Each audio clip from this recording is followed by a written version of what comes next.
Hi friends, welcome back to our channel. ఈరోజు ఈ వీడియోలో తిరుపతికి దగ్గరలో ఉన్నటువంటి తలకోన జలపాతం గురించి అయితే చెప్పబోతున్నాను. ఈ వీడియోని స్కిప్ చేయకుండా చివరి వరకు తప్పకుండా చూడండి.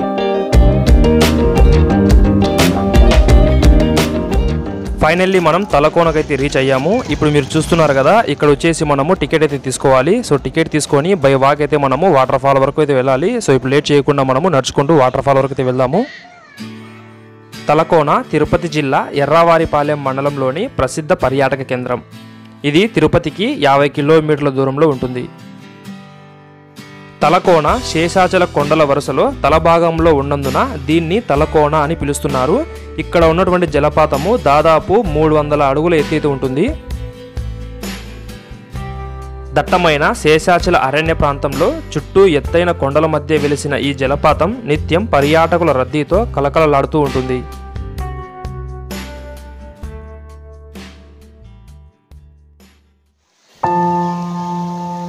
సో దాదాపు ఒక హాఫ్ అన్ అవర్ నడిచి వచ్చిన తర్వాత ప్రెజెంట్ మీరు చూస్తున్న ప్రదేశానికి అయితే వస్తారు. సో ఇక్కడికి మనము నడుచుకుంటూ రావచ్చు, అదేవిధంగా వెహికల్స్తో కూడా రావచ్చు.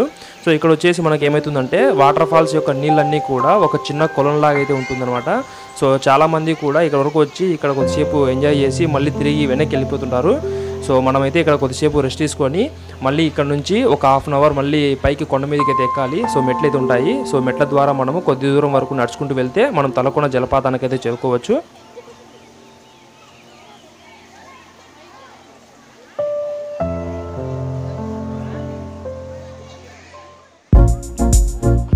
కొద్దిసేపు రెస్ట్ తీసుకున్న తర్వాత మళ్ళీ మన ప్రయాణాన్ని అయితే కొనసాగిస్తున్నాము.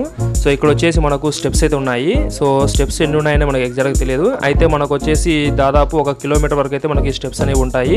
సో ఒక హాఫ్ అన్ అవర్ మళ్ళీ మనం స్టెప్స్ ద్వారా నడుచుకుంటూ వెళ్తే కనుక తలకోన జలపాతానికి అయితే చేరుకుంటాము. సో మనమైతే ఇప్పుడు వెళ్తున్నాము.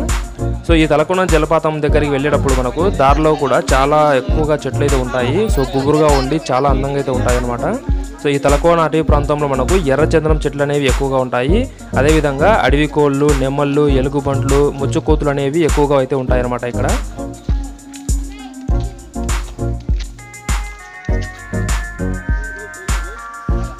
ఫ్రెండ్స్ ఇక్కడ చూడండి, మనకు తలకోన జలపాతం అయితే కనబడుతుంది. సో మనం దగ్గరికి అయితే వచ్చేసాము. సో ఇప్పుడు మీరు చూస్తున్నారు కదా, ఇది వచ్చేసి పీక్ పాయింట్ అనమాట తలకోన జలపాతానికి.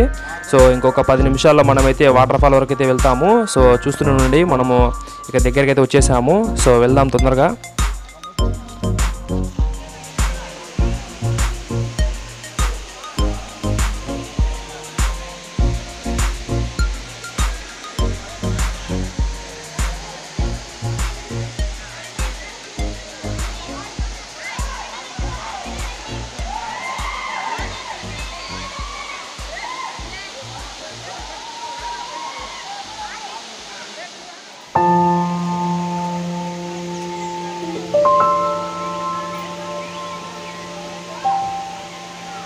ఫ్రెండ్స్ ఫైనల్లీ మనం తలకోన జలపాతం దగ్గరికి అయితే వచ్చేసాము. ఇప్పుడు మీరు చూస్తున్నారు కదా, ఇదే తలకోన జలపాతము. ఈ జలపాతం యొక్క ఎత్తు వచ్చేసి దాదాపు 300 అడుగుల ఎత్తు అయితే ఉంటుందన్నమాట.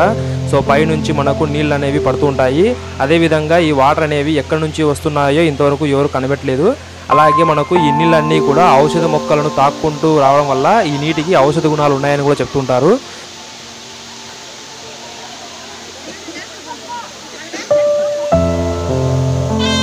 ఈ తలకోన జలపాతంలో నీళ్ళు అనేవి మనకు సంవత్సరంలో దాదాపు 365 రోజులు కూడా మనకు నీళ్ళు అనేవి ఉంటాయి.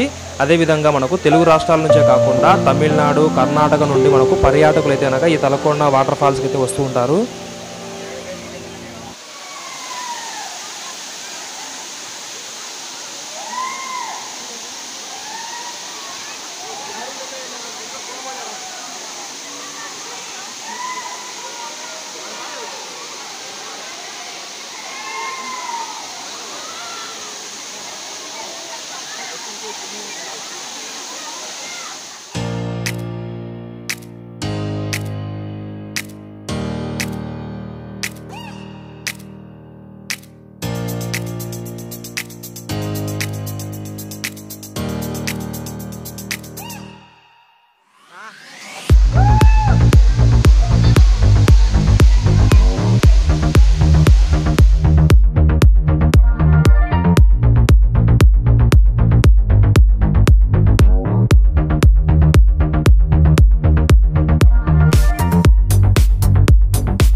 ఇప్పుడు మనం తలకోన జలపాతాన్ని ఎలా చేరుకోవాలో తెలుసుకుందాం. తలకోన వచ్చేసి మనకు తిరుపతి మరియు పీలేరు నుంచి దాదాపు 50 కిలోమీటర్ల దూరంలో ఉంటుంది. అలాగే తిరుపతి మరియు పీలేరు నుంచి ఏపీఎస్ఆర్టీసీ బస్సులు మనకు ఈ తలకోనకు అందుబాటులో ఉన్నాయి. తిరుపతి నుంచి ప్రతిరోజు కూడా ఉదయం 7 గంటలకు తలకోనకు నేరుగా బస్సులు అయితే అందుబాటులో ఉన్నాయి. తర్వాత బాక్రాపేట నుంచి మనకు తలకోనకు నిత్యం ప్రైవేట్ వెహికల్స్ కూడా అందుబాటులో ఉంటాయి. అలాగే బాక్రాపేట నుంచి మనకు బస్సులు కూడా అందుబాటులో ఉన్నాయి. ఇక్కడ మనం స్టే చేయడానికి టీటీడీ ఆధ్వర్యంలో ఉన్న అతిథి గృహాలు, అలాగే అటవీ శాఖ ఆధ్వర్యంలో ఉన్న ప్రత్యేక వసతి గృహాలు అయితే అందుబాటులో ఉన్నాయి.